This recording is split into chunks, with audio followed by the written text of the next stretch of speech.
본능 심리탐구.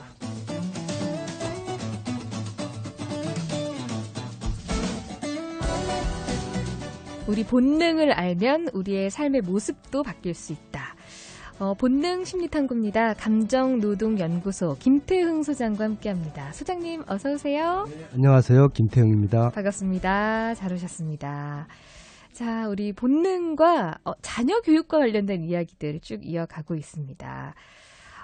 지난 시간에 이 자녀 교육의 가장 적기가 될 수 있는 부분이 전두엽이 폭발적으로 발달하는 6세에서 12세 그리고 19세까지 시기라는 말씀을 하셨고, 그동안 사실 우리가 너무 이 초중 고등학교 시절에 강압적으로 공부를 하고 자율성을 좀 침해를 했던 모습이 있었지만, 실제로 어떤 뇌의 발달 성향이라든지 이런 방향들을 좀 살펴본다면 자율성을 많이 주고 이 자녀들이 스스로 하고 싶어 하는 것들을 가장 재밌게 할 수 있는 그 환경을 만들어주는 것이 뇌 발달에 가장 필요한 부분이다라는 말씀을 해주셨어요.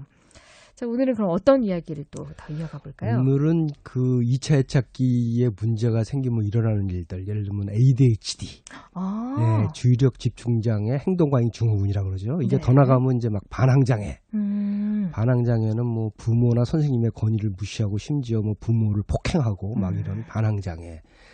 또 요즘 원주는 어쩐지 모르겠어요. 틱장애. 이런 아동들이 이제 폭발적으로 늘어나고 있는데, 이런 문제를 한번 다뤄보고자 합니다. 아, 이런 것도 이제 본능적인 것하고 좀 연관이 있나 보죠? 아주 밀접하게 연관이 있습니다. 네. 그러니까 이게 본능과 연관이 돼 있는지를 잘 몰라요.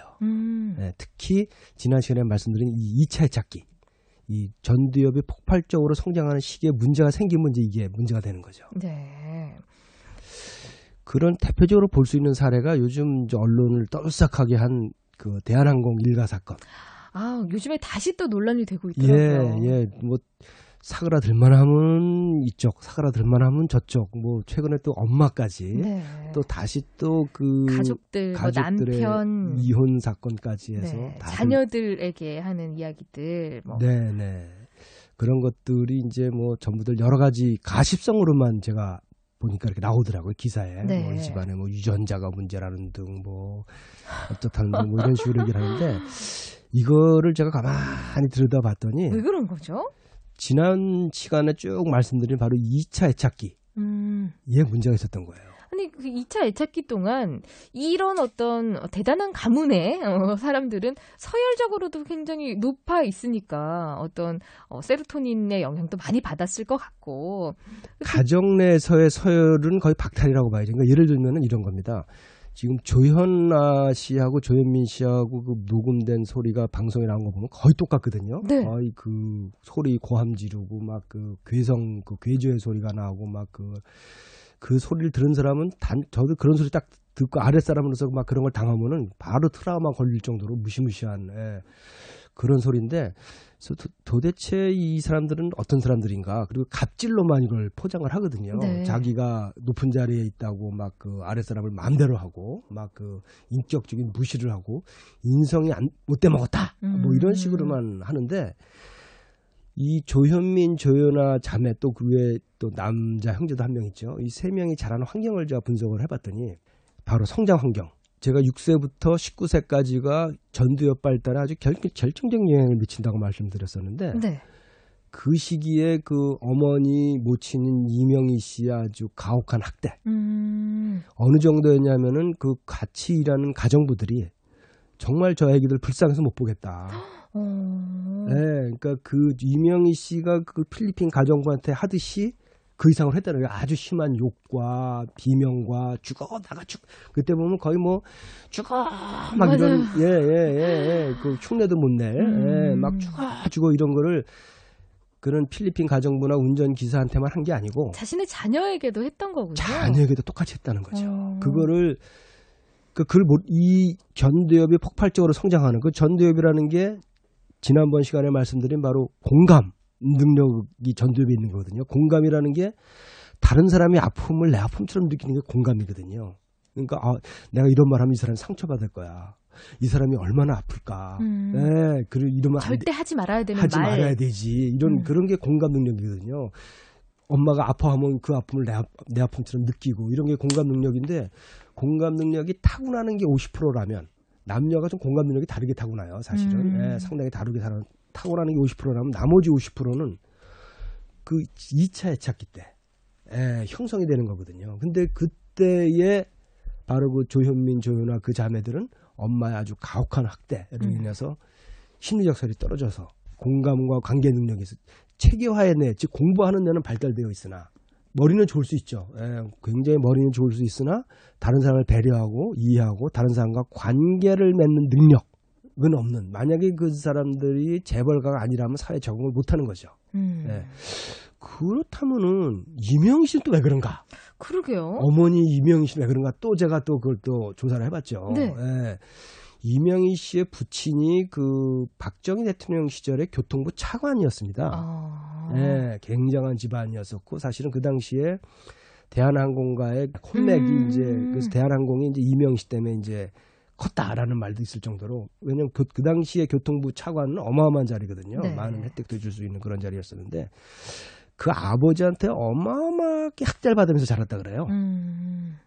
역시 이명희 씨의 뇌도 성장기에 공감 능력이나 다른 사람을 배려하는 관계 능력이 발달하지 못하는 그런 상태에서 자란 게 아닌가 그런 생각이 들어요. 그렇게 봤을 적에 이명희 씨의 그 어렸을 때의 그것이 그대로 지금 조현아 조현민한테 전이 돼가지고 2차 애착기를 아주 가혹하게 보낸 그런 희생자가 아닌가 그런 생각이 들어요. 그래서 지난번에 말씀드린 것처럼 제 강을 좀 들었더라면 남을 좀 도와주고 작은 집단의 리더가 되고 좀 뭐 그랬으면은 조금 치유가 되지 않았을까 그런 생각이 드는데 그런 집안일수라면 남을 도와주는 거는 아마 상상도 하지 않았을 것이고 그랬지 않을까 싶어요.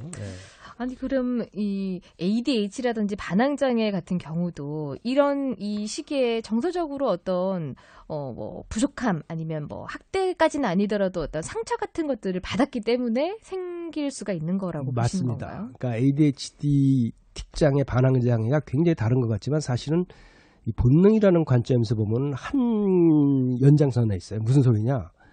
그 성장기에 6세부터 12세까지의 경험이 13세에서 19세까지의 뇌 발달에 결정적 영향을 미친다는 2차 애착기라는 말씀을 이렇게 드렸는데 그걸 이제 성장이라고 표현을 한다면은 요 시기에 심리적 서열이 떨어진다면 즉 요 시기에 꼭 가혹하지 않더라도 간섭과 통제 속에 있다면 애들이 코티졸 속에 있는 거죠. 네.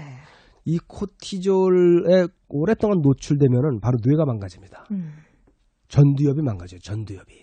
전두엽이 망가지면서 나타나는 증세가 좀 순한 애기들이 틱장애로 나가는 거고요. 네. 조금 활동성이 센 애들이 이제 ADHD로 가는 거고, 그리고 좀 폭력성이 강한 아이들이 반항장애로 가는 거죠. 그렇군요. 네. 이 전두엽이라는 게 바로 인간의 어떤 이런 욕망을 억제시켜주고 이런 분노를 억제시켜주는 게 전두엽인데 그 발달이 안 되면 이제 그런 게 일어나는 거죠. 네. 그러면 이제 뭐 분노 조절 같은 경우도 잘 안 되는 이유가 또 비슷한 맥락에서도 볼 수가 있는 거군요. 똑같습니다. 그러니까 이제 요즘 신경정신과에서는 그렇게 얘기를 하더라고요. 성인 분노 조절 장애도 성인 ADHD다. 이렇게 이야기를 하더라고요. 그러니까 그 ADHD라는 게 결국은 이제 자라버리면 이제 분노 조절 장애라고 볼 수 있는데 분노 조절은 어디서 하느냐? 전두엽에서 합니다. 이게 전두엽. 네. 조금 제가 잘난 척을 하면은 전두엽 중에서도 이제 이마 바깥쪽에 있는 배외축 전전두엽. 네. 이라는 부분에서 사실은 인간의 그런 감정, 욕망, 분노 이런 걸 좀 억제시켜 주거든요. 그런데 2차 애착기 때 이게 발달할 기회를 못 잡으면 그게 이제 조절이 안 되는 거죠. 그럼 이 2차 애착기에 이런 부분이 좀 이렇게 미숙해서 다른 어떤 틱이라든지 ADHD라든지 반항장애가 나타나기 시작한다. 그럼 좀 우리가 어떤 식으로 생활 환경을 좀 바꿔줘야 될까요? 첫 번째로는 바로 서열 회복이 제일 중요합니다. 서열 회복이라는 거는 뭐 지난 시간에 말씀드린 대로 뭐 그런 프로젝트 내 자율성, 또 작은 집단의 리더, 또 남을 도와주는 이런 것도 있겠지만 환경 자체가 굉장히 서열적으로 가혹한 환경이 있을 수가 있어요. 그걸 파악을 해야 됩니다. 예를 들면은 전에 방송에 최강 문제 어린이가 나온 적이 있었는데 네. 엄마를 때리는 거야. 아빠만 없으면은 엄마를 패는데 그 때리는 아동이 초등학교 한 3학년 정도나 돼 보이더라고요. 3, 4학년 정도. 아주 엄마 반밖에 안 되는데 엄마한테 굉장히 심한 제가 옮길 수도 없는 욕을 하고 뭐 폭행을 하고. 신체적으로 때리고 뭐 너는 내 노예다 막 이런 식으로 하고 막 패고 막 이런 ADHD 플러스 반항장애로 이제 진단을 하는데 충동성을 이제 조절하지 못하는 거군요. 네, 그 방송에서는 어떻게 진단을 했냐면은 보니까 이제 아버지가 폭력성이 굉장히 강한 사람이에요. 아버지가 그 어린이를 엄청나게 이제 패고 그 팬 게 그대로 이제 아이한테 영향을 미쳐가지고 이제 그게 폭력 조절이 안 되는 거죠. 그래서 거기서 해법은 이렇게 했습니다. 사실은 그 아버지의 폭력성을 줄이는 환경을 바꾸고 또 아버지와 그 어린이와의 관계 개선, 또 엄마와 어린이와의 관계 개선으로 이제 해피엔딩으로 끝났어요. 네. 끝났는데 저는 반밖에 해결을 못했다라고 봤어요. 일시적으로 이제 부모들이 좀 조심하는 역할까지만 이 방송에서는 담당을 해서 보여주었던 왜 건데. 그랬냐 하면은 그 어린이가 엄마한테 그 욕을 하는 내용을 들어봤더니 네. 이거는 아버지가 엄마한테 하는 내용이에요. 그 내용이. 들었군요. 예, 그걸. 예. 즉 무슨 말이냐? 그 방송에 자세히 안 나왔지만 가장 큰 문제는 남편이 부인을 폭행하는, 부인을 학대하는. 그 가정 폭력 환경에 노출이 되어 있어서. 그런데 중요한 건 뭐냐면은 그 집에서의 서열이 엄마가 제일 꼴찌인 거죠. 그렇다면 서열을 바꿔주지 않는 이상 그 위계는 변하지 않는 거죠. 거군요. 그래서 특히 그런 초등학교 아이들은 아직 서열에 민감하고 초중고 아이들 서열에 민감한 시기이기 때문에 그 아버지와 어린이와의 관계 개선보다는 아버지와 엄마와의 관계 개선이 더 중요하다고 봤어요. 그래서 엄마의 서열을 올려주지 않으면, 즉 우리의 말로 번역하자면은 엄마를 존중해주지 않으면 해결이 안 된다고 봤어요. 예, 그래서 그게 이제 첫 번째 환경 개선이 중요한 거죠.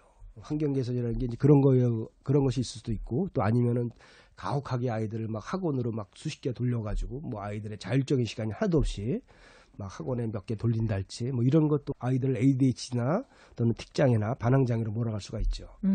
완전한 타율과 통제 속의 아이들을 몰아넣는 환경이 없는지를 첫째 봐야 됩니다. 그거를 제거해주는 게 굉장히 중요해요. 그걸 지금 제일 중요하고 두 번째로는 뭐가 두 번째로 방법으로는 운동을 시키는 게 중요합니다. 운동. 네. 운동이 굉장히 중요한 해결책이 돼요. 이런 이론이 있습니다. 생각은 운동의 내면화. 운동의 내면화요? 예, 예. 이게 무슨 소리냐면은 그 중요하다는 전두엽이 운동하다가 발달됐다는 거예요. 운동하기 위해서 이게 많은 증거들이 이것도 사실 굉장히 긴 얘기를 해야 되지만 우리가 운동을 하다가 운동이라니까 뭐 굉장히 복잡한 축구, 농구, 배구, 야구 이런 것도 운동이지만 달리기서부터 뭐 숟갈질하고 말하고 이런 것도 다 운동이거든요. 이런 운동을 하다가 발달된 게 전두엽입니다. 네. 전두엽을 발달시키려면 운동을 하면 돼요. 거꾸로. 그러니까 지금 대한민국의 그 비극 중에 하나가 체육 시간이 없어지고 있다는 거예요.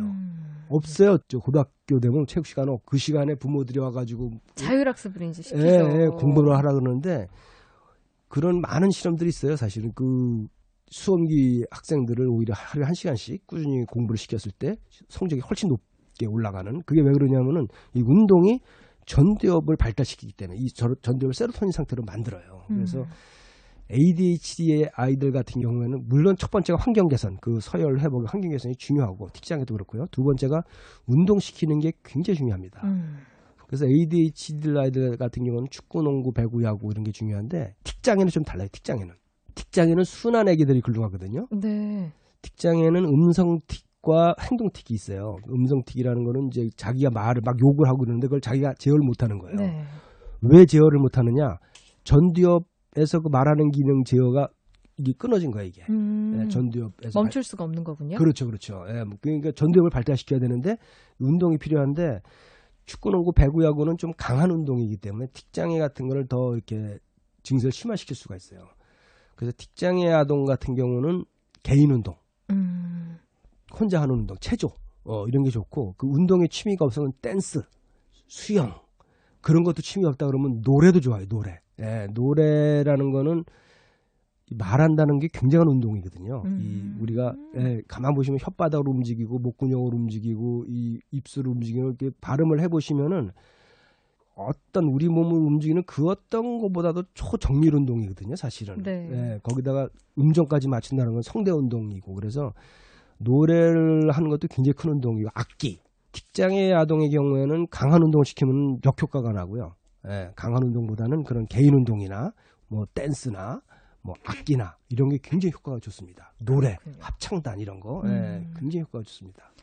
자, 우리 본능 이야기를 하면서 전두엽을 발달시켜야 하는 어떤 시기 그리고 그 방법에 대해서 이야기를 했고 또 자칫 잘못하면 어떤 장애로까지 이어질 수 있고 이런 부분을 좀 보완할 수 있는 방법들도 함께 이야기를 나눠봤습니다.